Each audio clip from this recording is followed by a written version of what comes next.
인간사회에서 무슨 청구서가 오거나 지시가 내릴 때는 대부분 기한도 따라오기 마련입니다. 매달 받게 되는 각종 공과금 청구서에는 몇 월 며칠까지 납부해야만 하는 기한이 있기 마련이고 그것을 넘기게 되면 연체료가 부과됩니다. 법원에 출두하는 소환장이 올 때에도 거기에는 반드시 그 출두 날짜가 있기 마련이며 그 지정된 날에서 하루라도 지나면 소환에 응해보았자 아무 효과 없다는 것은 두말할 필요도 없을 뿐 아니라 그 날을 어긴 데 대한 법적 처벌을 받을 수밖에 없는 것입니다. 때로는 그런 마감 일자가 바로 당일이 되는 경우도 생깁니다. 저도 최근에 제 휴대폰 전화 요금 지불이 은행에서 자동적으로 이체되지 않아서 문자 메시지를 받는데 오늘까지 미납금을 지불해 주시기 바랍니다 라는 독촉을 받은 적이 있습니다. 혹 학생들의 경우에는 오늘까지 교수님에게 리포트를 제출해야 하는데 하고 발을 동동 구르는 경우도 있을 것이고 직장 생활하는 사원들은 오늘 안으로 이 거래를 반드시 성사시켜라는 상사의 지시를 받고 초긴장 상태로 근무하는 일도 비일비재할 것입니다. 이 히브리서 3장 7절부터 19절까지 본문에도 바로 그와 같은 내용이 나타납니다. 여기 보면 각 문단마다 오늘날 너희가 그의 음성을 듣거든 오직 오늘이라 일컫는 동안에 라는 표현들이 도합 3번이나 반복되고 있는 것입니다. 즉 지금 하나님께서 명하시는 말씀에도 어떤 마감일자가 있는데 그것이 바로 오늘이라고 일깨워주는 것입니다. 다시 말해서 오늘 그 말씀을 순종하지 않으면 내일 가서는 순종을 해도 아무 소용없게 될 수 있다라는 사실을 제3제사 강조하고 있는 것입니다. 그렇다면 저와 여러분은 바로 오늘에 하나님의 음성을 듣게 될 때 그 유효일자를 넘기지 않으면 어떻게 해야겠습니까? 이 시간 우리는 주신 본문을 통하여서 우리가 그의 음성을 듣게 될 때마다 조금이라도 지체하거나 미루지 말고 오늘이라는 그 시간 그 자리에서 즉시 반응해야 할 자세가 무엇인지를 함께 참고해 보고자 합니다. 첫째로 오늘날 그의 음성을 성경을 통해 듣게 될 때 자기 속의 반항심을 물리쳐야 합니다. 본문 7절부터 11절까지 다 같이 함께 봉독하겠습니다. 그러므로 성령이 이르신 바와 같이 오늘날 너희가 그의 음성을 듣거든 노하심을 격동하여 광야에서 시험하던 때와 같이 너희 마음을 강팍게 하지 말라. 거기서 너희 열조가 나를 시험하여 정음하고 40년 동안에 나의 행사를 보았느니라. 그러므로 내가 이 세대를 노하여 가로되 저희가 항상 마음이 미혹되어 내 길을 알지 못하는도다 하였고 내가 노하여 맹세한 바와 같이 저희는 내 안식에 들어오지 못하리라 하셨다 하였으니 라고 했습니다. 이 7절 하반절부터 11절까지 내용은 시편 95편 7절부터 11절까지 내용을 인용한 것입니다. 그런데 히브리서 기자는 그 구약 성경의 인용을 두고 7절 상반절에서 성령이 이르신 바라고 언급하고 있는 것은 매우 의미가 깊습니다. 이것은 신약뿐 아니라 구약 역시 똑같은 성령의 감동으로 기록된 하나님의 말씀이라는 사실을 여기서 다시 한번 증거해 주고 있는 것입니다. 그 첫 구절에 오늘날 너희가 그의 음성을 듣거든 이라고 했는데 이것은 시편 95편 7절에서 이스라엘 백성을 양으로 그리고 하나님을 그 양을 부르시는 목자로 비유하는 문맥과 연관시키고 있는 내용입니다. 즉 양이라면 목자가 부르는 음성을 들어야 살 수 있는 것인데 이 히브리서 기자는 오늘날 너희가 그의 음성을 듣거든 이라고 함으로써 그 목자의 음성을 바로 본문 6절 이전까지 해서 증가하고 있던 예수 그리스도의 음성과 동일시하고 있습니다. 다시 말해서 이 히브리서의 수신자와 신약시대의 모든 성도들은 이제 화역강세까지 해주셨던 목자장 예수님을 통해 하나님의 육성을 듣게 된 오늘날이라는 현재에 살게 되었음을 상기시켜주고 있는 것입니다. 그와 같은 실로 특권적인 계시의 축복을 누리는 시대에 살게 되었음을 자각하는 성도는 그런 까닭에 더욱 조심해야 할 사실이 있는데 그것이 바로 이어지는 8절 이하에 나오는 대로 과거 이스라엘의 열조들이 하나님의 말씀을 들은 후에 저질렀던 실패를 되새기면서 결코 같은 잘못에 빠지지 않도록 주의시키는 것입니다. 그 광야 시대의 이스라엘 백성들은 하나님의 말씀을 듣자마자 어처구니 없게도 노하심을 격동하는 반사작용을 나타냈습니다. 이것은 하나님의 진노를 부채질하는 반응을 보였다는 뜻으로서 그들이 마음속에서 하나님께 대한 반항심이 불쑥 솟아올랐음을 가리킵니다. 그래서 이 노하심을 격동하여 라는 말은 다른 성경에서는 그냥 르벨리언, 반역이라고 번역하고 있는 것입니다. 광야에서 시험하던 때와 같이라고 번역된 말은 광야에서 시험 중에 있을 때 혹은 광야에서 시험을 받을 때라고 번역하는 것이 더 정확합니다. 왜냐하면 여기의 시험은 이스라엘 백성이 하나님을 시험한 것을 가리키는 것이 아니고 하나님께서 이스라엘 백성을 테스트하신 것을 가리키는 것이기 때문입니다.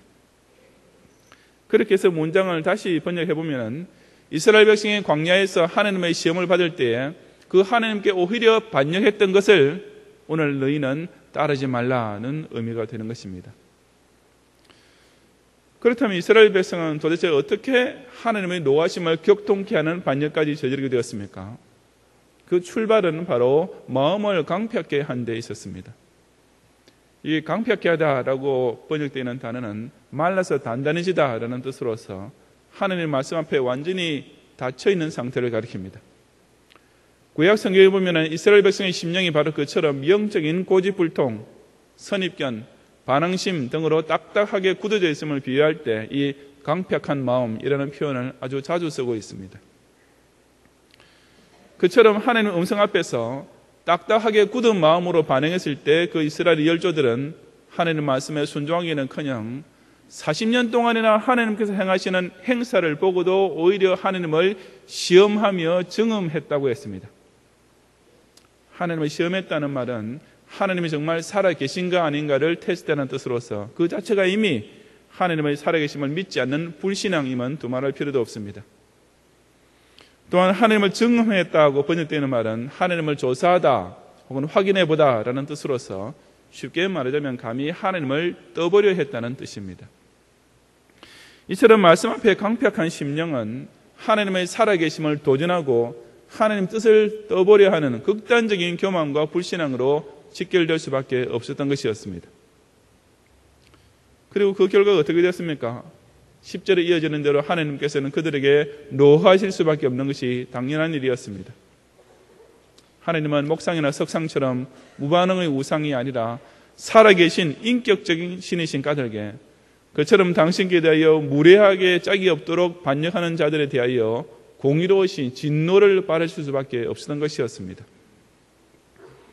저희가 항상 마음이 미혹되어 내 길을 알지 못하는도다 라고 하나님께서 탄식하신 대로 그야말로 금강석처럼 딱딱하게 굳어버린 이스라엘 백성들의 심령은 그 자체가 미혹되어 저 길을 완전히 벗어난 상태에 빠져 있었습니다. 그 결과 내 길, 즉 하나님께서 인도하시는 길로 따라갈 수 없게 되어버렸으며 그것은 곧 그들의 앞에 남은 길은 오직 멸망에 이르는 길밖에 없음을 뜻하는 것이었습니다. 그것이 바로 저희는 내 안식에 들어오지 못하리라는 하나님의 저주였습니다. 하나님께서 여기서 내 안식이라고 1인칭을 강조하신 것은 이스라엘 백성이 얻게 되는 모든 안식은 오직 하나님께서 제공해 주시는 것임을 강조한 것입니다. 그렇다면 그런 안식에 들어갈 수 있는 입장 허락 역시 오직 하나님께서만 발휘하실 수 있는 권한임은 두말할 필요도 없습니다. 그처럼 이스라엘의 가나안 안식에 대한 전권을 쥐고 계시는 하나님 신이 당신께 불순종하고 반역하는 자에게 그것을 허락해 주실 리가 만무했습니다. 그래서 하나님께서는 저희는 내 안식에 들어오지 못하리라고 맹세까지 하셨던 것입니다. 이게 맹세하여라고 표현한 것은 그것이 바로 하나님께서 이스라엘 백성을 향하여 내리신 verdict, 선고라는 의미입니다. 즉 한번 떨어지고 나면 절대로 다시 변경될 수 없는 최종 판결인 것입니다. 하나님께서 말씀을 들으실 때 버릇처럼 반역하는 자는 결국에 가서는 이처럼 가나안으로 예표된 영원한 안식, 즉 구원의 완성에 절대로 들어가지 못하게 하실 것이라고 하나님께서는 아예 공언을 하신 것이었습니다. 그런 이스라엘 열조들의 실패를 오늘날 시작의 성도들은 정말 두려워하는 마음으로 거울 삼아야 하지 않겠습니까? 하나님께서 오늘날 그의 음성을 들려주실 때 자기 속에서 그의 반사적으로 강팍한 마음이 불쑥불쑥 솟아오르는 것을 정말이지 극히 조심해야 됩니다. 하나님께서 예수 그리스도는 내가 보낸 구세주다 라고 말씀을 들으시는데도 정말 그럴까 하고 제일 먼저 의심부터 불쑥 올라오는 사람이 있습니다. 하나님께서 이 예수를 믿지 않는 자는 영벌지옥에 떨어지고 만다 라고 미리 경고하실 때 아니 선하신 하나님이라면서 어떻게 사람을 지옥으로 보내셨다는 말인가 라고 반발심이 당장 솟아오르는 사람도 있습니다. 하나님께서 너는 마음을 다하고 정성을 다하고 힘을 다하여 나를 사랑하고 섬겨야 한다라고 계명을 선포해 주시면은 하나님이 나한테 복은 주시지 않으면서 어떻게 하나님을 잘 섬기라고 요구를 한다는 말인가 하고 대꾸를 하고 불평을 하고 항의를 하는 사람도 있습니다. 바로 그것이야말로 강팍한 마음인 것입니다. 하나님께서 말씀하실 때마다 버릇처럼 따지는 마음이야말로 정말 돌처럼 딱딱하게 굳어있는 상태인 것입니다. 하나님의 명령과 계명과 훈계와 교훈 앞에서 반사작용처럼 대되는 것이야말로 살아계신 절대 주권자를 감히 시험하고 정음하려는 교만과 불신앙의 극치인 것을 깨달아야 됩니다. 그리고 그처럼 이미 마음이 미혹된 자의 결말은 뻔한 것이 아니겠습니까? 그런 사람은 아무리 겉으로는 교회 출석을 하고 있어도 사실은 이미 하나님의 곁을 떠난 자이고 그런 외면적인 종교생활의 끝은 불신자와 조금도 다를 바가 없는 멸망의 저주일 뿐인 것입니다. 오늘날 그의 음성이 성경의 말씀과 성령의 감동을 통하여 자신의 심령에 들릴 때마다 바로 그런 강팍한 덩어리가 불쑥 솟아오르지 않도록 정말 두려워하는 마음으로 조심하면서 그 대신 오직 아멘이라고 믿음과 순종으로만 반응하는 성도들이 되시기를 바랍니다. 둘째로 오늘날 그의 음성을 교회를 통하여 듣게 될 때 자기 신앙의 회복을 위한 기회로 삼아야 합니다. 12절부터 14절까지 말씀을 함께 봉독하겠습니다. 형제들아 너희가 삼가 혹 너희 중에 누가 믿지 않는 악심을 품고 살아계신 하나님에게서 떨어질까 염려할 것이요 오직 오늘이라 일컫는 동안에 매일 피차 권면하여 너희 중에 누구든지 죄의 유혹으로 강팍하게 됨을 면하라. 우리가 시작할 때 확실한 것을 끝까지 견고히 잡으면 그리스도와 함께 참여한 자가 되리라. 아멘. 이 히브리서 기자는 앞의 11절까지 해서 과거 이스라엘 열조들의 실패를 상기시켜준 후에 이제 형제들아 라고 지금 이 히브리서를 받아보고 있는 1차 수신자, 즉 초대교회 성도들에게 직접 그 교훈을 적용시켜주기 시작합니다.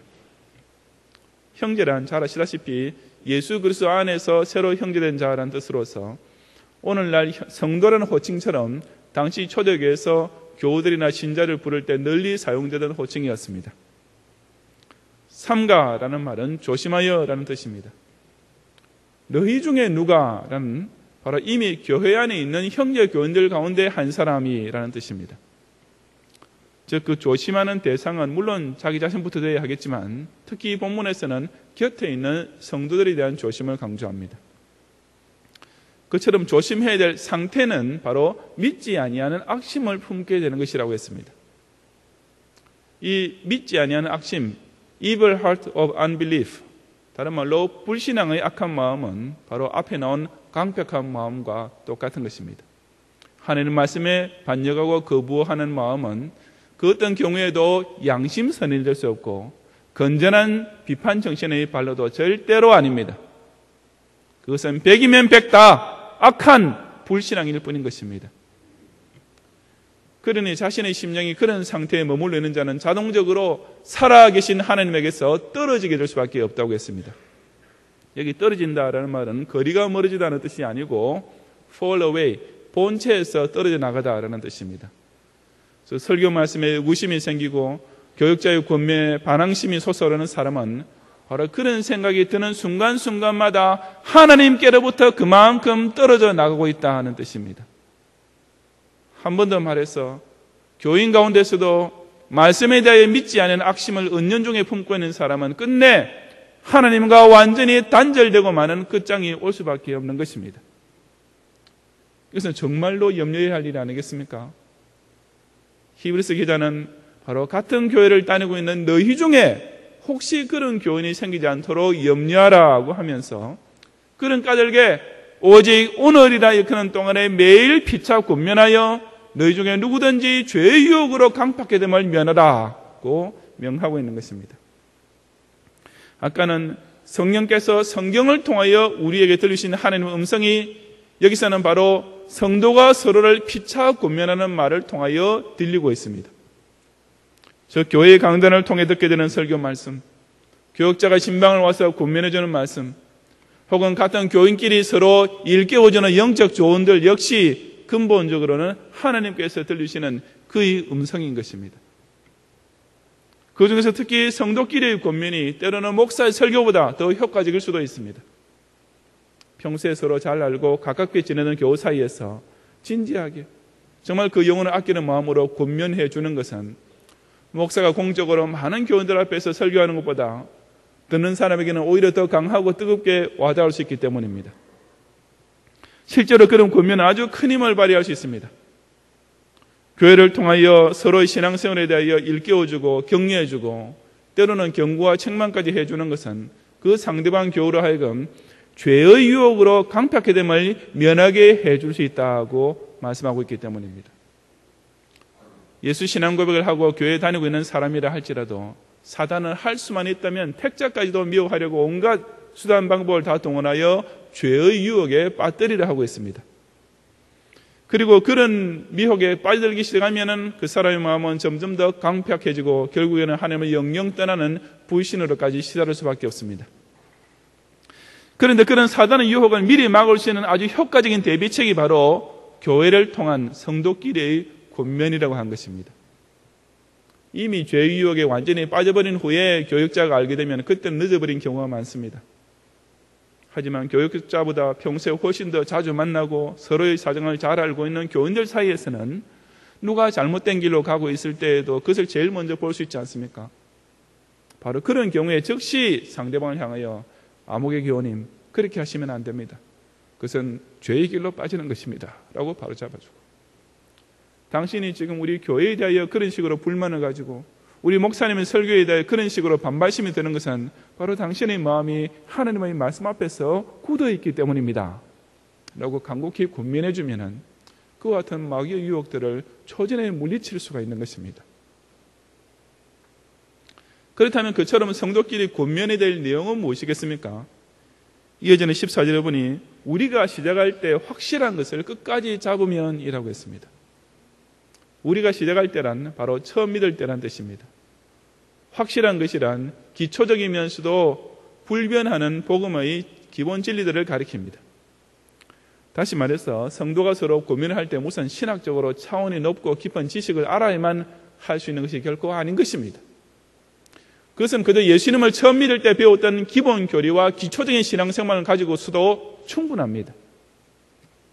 인생이 힘들다고 신앙생활을 포기하려는 교인이 옆에 있으면 우리가 예수 믿는 것은 바로 천당 영생 구원을 받기 위해서 믿는 것인데 세상살이 좀 힘들다고 이 좋은 것을 놓쳐야 되겠습니까? 라고 아주 쉽게 말해주면 됩니다. 교육자들이 신방을 가서 교인들을 권면할 때 역시 무슨 심오한 진리를 가르쳐줘야 하는 것이 아니고 그저 주일 예배에 빠지지 말고 참석해서 은혜를 받으세요. 11조를 바쳐야 물질의 축복을 받습니다. 기도 생활을 꾸준히 하면 놀라운 셈을 얻게 됩니다. 라는 아주 쉽고도 기본적인 권면으로 충분한 것입니다. 그처럼 간단하지만 확실한 것, 교회에 나오면 정말 흔히 듣는 말 같지만 사실상 제일 중요한 것들만 끝까지 잡으면 그 결과는 정말 엄청난 것입니다. 바로 그리스도와 함께 참여한 자가 될 수 있다고 한 것입니다. 이 말씀은 그리스도와 함께 하나님 나라의 기업을 상속받게 된다는 뜻입니다. 다시 말해서 금세에서 교회 중심으로 신앙생활의 기쁨과 축복을 누리고 내세에서 구원과 상급을 받게 되는 것을 가리키는 말씀인 것입니다. 저와 여러분이 이 교회 안에서 오늘이라 일컫는 동안에 피차 권면해주는 간단한 말 한마디를 통해서 바로 이런 엄청난 축복을 우리 가운데 있는 형제 중에 낙심하거나 실족한 교우를 하여금 누릴 수 있게 만들어주는 것입니다. 그러니 한 교회 안에서 성도가 서로 권면하는 것은 그 얼마나 중요한 일이겠습니까? 어떤 교인이 죄의 유혹에 빠지고 마음이 강팍해지는 시험에 빠질 때 곁의 교인이 그것을 보고도 그저 가만히 내버려 두고 있으면 그 교인은 결국 하나님의 진노를 당하는 자리까지 떨어지고 말 수 있습니다. 그런 까닭에 오직 오늘이라 일컫는 동안에 피차 열심히 서로 권면함으로써 내 이웃에 있는 교원이 우리 구역의 구역원이 같은 전도에 속한 회원이 그런 무서운 일을 당하지 않도록 해야 마땅하지 않겠습니까? 또한 마찬가지로 그처럼 자신의 죄에 대하여 따끔한 권면의 말을 해주는 교인이나 교육자들은 실상은 자기 자신을 하나님의 정말 무서운 진노로부터 막아주는 정말 고마운 성도인 줄을 깨달아야 하지 않겠습니까? 그러므로 성도가 피차고 고민하는 것은 세상 사회에서 서로 듣기 싫어할 수밖에 없는 잔소리가 결코 아닙니다. 성도가 서로의 죄를 지적해주고 경고해주는 것은 결코 사생활 간섭이 아닌 것입니다. 그것은 바로 살아계신 하나님에게서 떨어지고 그분의 진노를 받게 되는 일을 피하고 막아주는 진정한 형제 사랑의 발로인 것을 깨달아야 합니다. 참된 성도의 교통이 바로 여기에 있습니다. 그냥 인사만 나누고 가끔 같이 모여 노는 것이 성도가 서로 교통하는 것이 절대로 아닙니다. 진짜 성도의 교통은 서로의 약한 것을 북돋아주고 서로의 실족을 일깨워주며 서로의 신앙을 끝까지 지켜주는 권면에 있음을 깨닫고 이처럼 오늘이라는 기회가 아직 있을 때 교회를 통하여 들리시는 그의 음성을 듣고 자신의 신앙생활에서 떨어진 것을 회복함으로써 그리스도와 함께 참여하는 구원의 완성에까지 다 같이 이르는 경향의 성도들이 되시기를 바랍니다. 성도 여러분, 끝으로 15절 이하 19절 말씀을 다 같이 함께 봉독하겠습니다. 성경에 일렀으되 오늘날 너희가 그의 음성을 듣거든 노하심을 격동할 때와 같이 너희 마음을 강팍케 하지 말라 하였으니 듣고 경록케 하던 자가 누구뇨? 모세를 쫓아 애굽에서 나온 모든 이가 아니냐? 또 하나님이 40년 동안에 누구에게 노하셨느뇨? 범죄하여 그 시체가 광야에 엎드린 자에게가 아니냐? 또 하나님이 누구에게 맹세하사 그의 안식에 들어오지 못하리라 하셨느뇨? 곧 순종치 아니하던 자에게가 아니냐? 이로보건대 저희가 믿지 아니함으로 능히 들어가지 못한 것이라. 아멘. 이 문단의 말씀은 오늘날 그의 음성을 듣고도 순종치 않을 때 그 필연적인 결과가 어떻게 되는지를 다시 한번 최종적으로 반복하면서 강조 경고해 주는 말씀입니다. 이 부분을 보면 서리법적인 자문자답이 이어집니다. 듣고 경록케 하던 자가 누구뇨? 라고 질문한 후에 그들은 바로 하나님의 말씀 앞에서 마음이 강팍해졌던 이스라엘이었다고 대답했습니다. 또 하나님이 누구에게 노하셨느냐? 라고 질문한 후에도 그들은 곧 순종치 아니하던 이스라엘 백성이라고 대답했습니다. 그리고 그처럼 불순종한 자들의 결과는 필연적으로 안식에 들어가지 못하고 광야에서 멸망당한 것일 뿐이었다고 선포한 것입니다. 그리고 이 상황의 모든 사실에 대하여 최종 결론을 내리기를 저희가 믿지 아니함으로 능히 들어가지 못한 것이라고 단정하고 있습니다. 거두절미하고 불신앙이야말로 영벌의 저주를 받게 된 이유라는 말씀인 것입니다. 그렇다면 그 불신앙, 즉 믿지 아니하는 악심은 어디서 비롯되었습니까? 그것은 바로 강팍한 마음, 즉 하나님의 말씀 앞에서 반역하고 불순종하는 마음이었습니다. 다시 거꾸로 돌려서 그 진행 과정을 요약해 본다면 오늘 들려주시는 하나님의 말씀을 거부하는 자는 결국에는 구원을 받지 못하고 그 대신 지옥 영벌에 떨어지고야 만다라는 말씀이 아니겠습니까? 그러니 오직 오늘이라 일컫는 동안에 아직은 하나님께서 그의 음성을 들려주신다는 사실이 얼마나 소중하고 고마운 일이겠습니까? 그 오늘이 지나면은 내일은 곧 심판날이 될 수 있는 것이니 그처럼 하나님께서 내게 말씀해 주시는 오늘이 그야말로 마지막 기회라고 생각해야 하는 것입니다. 오늘 주일 목사님의 설교를 듣긴 했지만 순종하지 않아도 다음 주일에 또다시 들을 텐데 라고 생각하는 교인에게는 그 다음 주일이라는 것이 꼭 다시 온다는 보장이 없는 것입니다.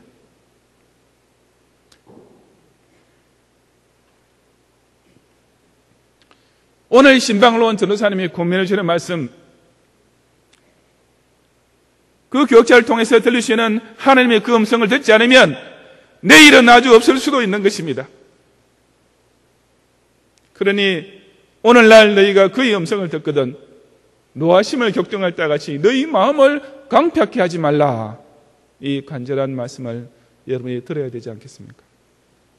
성령께서 성경을 통해 말씀해 주실 때 바로 그 시간 그 자리에서 자기 속에 반사적으로 올려오는 반항심을 물리쳐야 합니다. 교회를 통하여 목사의 설교와 성도의 권면을 통해 하나님의 말씀이 내 귀에 들려올 때 주님께서 아직도 나를 버리지 않고 계시는구나 라고 깨달을 줄 알고 바로 그 오늘이야말로 회개하고 돌아서서 성화의 진보를 이루고 구원의 완성으로 나아갈 수 있는 마지막 기회라고 생각해야 하는 것입니다.